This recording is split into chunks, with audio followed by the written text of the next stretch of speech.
देता है, बीपीओ निकाल दे, सीसीसी निकाल दे।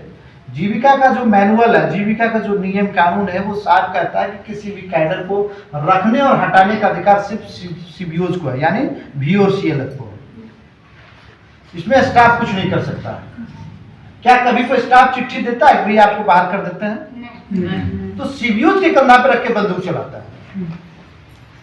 लेकिन चूंकि यूनाइट नहीं है, लेकिन वो जो चीजें कर देता है व्यवहार में, वो चीज हमको मानने पे मजबूर होना पड़ता है।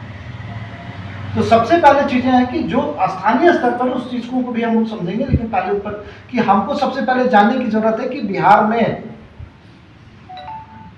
आज बिहार में सबसे बड़ा कोई संगठन है तो जीविका है।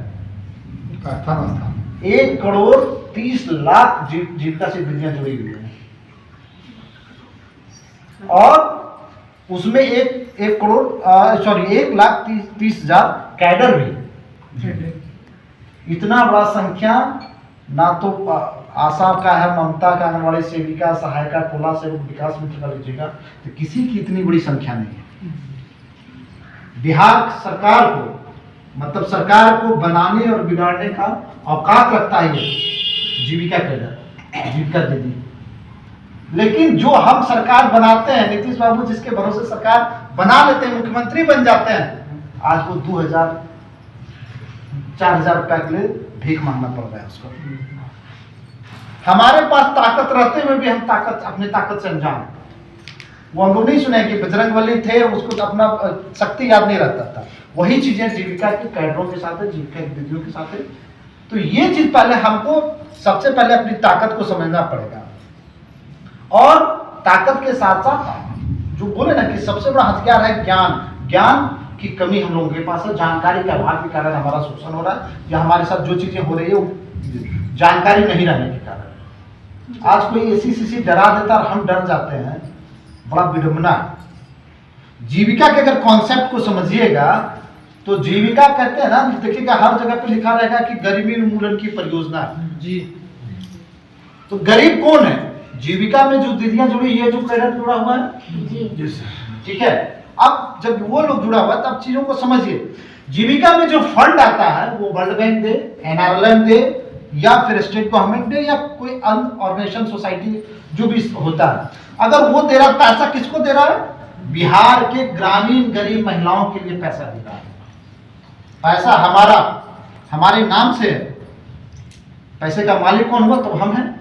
बिहार की ग्रामीण गरीब महिलाएं पैसा का मालिक हुआ। वो हमारे बदले काम कर रहा है, इसलिए उसको सैलरी मिलता है। वो एसी, सीसी, बीपीओ कोई भी हो, पैसा हमारा, काम वो कर रहा है, वो नौकरी कर रहा है, इसलिए उसको वेतन भत्ता मिल रहा है। तो मालिक कौन हुआ, नौकर कौन हुआ, इसको समझने की जरूरत है। लेकिन है क्या कि आज के समय में उल्टा हो गया।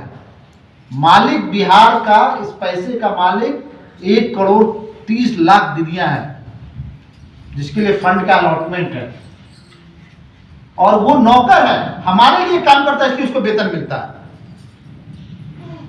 क्या ये पैसा बीपीएम के नाम से आता है कि बिहार की ग्रामीण गरीब महिलाओं के लिए आता है, जो जीविका से जुड़ी हुई दीदियां? लेकिन हो क्या गया है कि जो हमारे लिए नौकर है, हमारे लिए काम करता है, वो आज भगवान बन के बैठा हुआ है। तुमको रखेंगे, तुमको हटा देंगे, तुम्हारा मानदेय नहीं देंगे, तुमको मानदेय देंगे, इतना % लेंगे। यही चीजें चलती है ना। अब समझिए, कहते हैं कि गरीबी उन्मूलन और महिला सशक्तिकरण की परियोजना है। महिलाओं को अधिकार दिलवाना है। जितना M1, M2, 3 का ट्रेनिंग होता है, यही अधिकार, नेतृत्व तो सब कुछ पे होता है। लेकिन जितना M1, M2, M3 ट्रेनिंग में होता है, सबका उल्टा खुद यहीं पे होता है। आपको संगठित नहीं होने देगा, आपको अपने अधिकार के लिए लड़ने नहीं देगा। आप अगर नेतृत्व करना चाहते हैं, अगर नेता बनते हैं, तो कहेगा आप नेतागिरी करता है। अरे नेतागिरी हम किसके लिए कर रहे हैं? अपने हक और अधिकार के लिए कर रहे हैं, अपने संगठन के लिए कर रहे हैं। क्या है कि नहीं बताइए? अगर आज हम अपने अधिकार के लिए संगठित होते हैं, कहता कि नेतागिरी कर रहे हैं, और जब कल बस में भर भर के ले जाते हैं, वो नेतागिरी नहीं हुआ क्या? हक और अधिकार के लिए लड़ रहे हैं तो नेतागिरी कर रहे हैं। आप जो नीतीश कुमार की रैली में भर भर के भीड़ ले जाते हैं जीविका दीदी को, वास्तविक तो नेतागिरी वो, पॉलिटिक्स तो वो हुआ ना। हम कहाँ पॉलिटिक्स कर रहे हैं? हम तो अपने हक और अधिकार के लिए लड़ रहे हैं। हमारा जो अधिकार है